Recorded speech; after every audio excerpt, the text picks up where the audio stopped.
윤석열 당선인은 당선된 뒤에도 여가부 폐지에 대한 분명한 입장을 밝히고 있습니다. 정부 조직을 바꾸는 문제라 민주당과의 협의도 남아있고 또 이 사안이 성별 갈등을 더 부추기고 있다는 우려도 큽니다. 이제 당선인 측이 어떤 대안을 갖고 있다는 건지 설명할 의무가 있는데 이 내용은 노태영 기자가 들여다봤습니다. 여성가족부 폐지 공약은 대선 기간 윤석열 당선인의 SNS 7자 구호에서부터 시작됐습니다. 10대 공약에선 청년 정책 분야에 여가부 폐지를 담았습니다. 여성 우대 정책 위주의 불공정 정책을 만드는 부처라고 표현했습니다. 이 공약의 바탕에는 윤 당선인이 여러 번 밝혔듯 남녀 간 구조적인 성차별이 없다고 보는 인식도 있어 보입니다.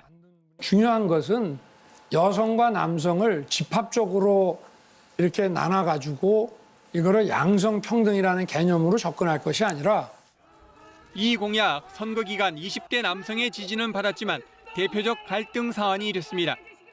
정부 조직을 바꾸는 문제라 다수 의석을 가진 민주당과의 협의도 필요한데 이 과정 역시 갈등으로 번질 개연성 높습니다. 최근 여가부 폐지를 시도하고 인수위의 여성 할당을 배려하지 않겠다고 밝히는 것은 국정 운영의 기본을 저버린 행태입니다. 국회에서 동의하지도 않을 것입니다. 필요한 건 7자 공약을 더 설명할 구체적 대안입니다.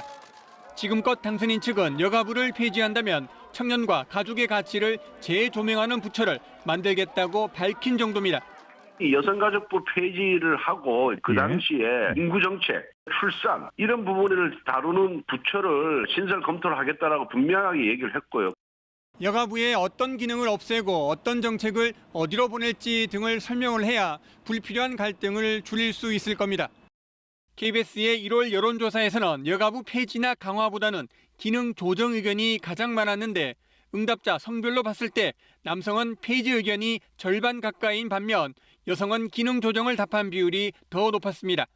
KBS 뉴스 노태영입니다.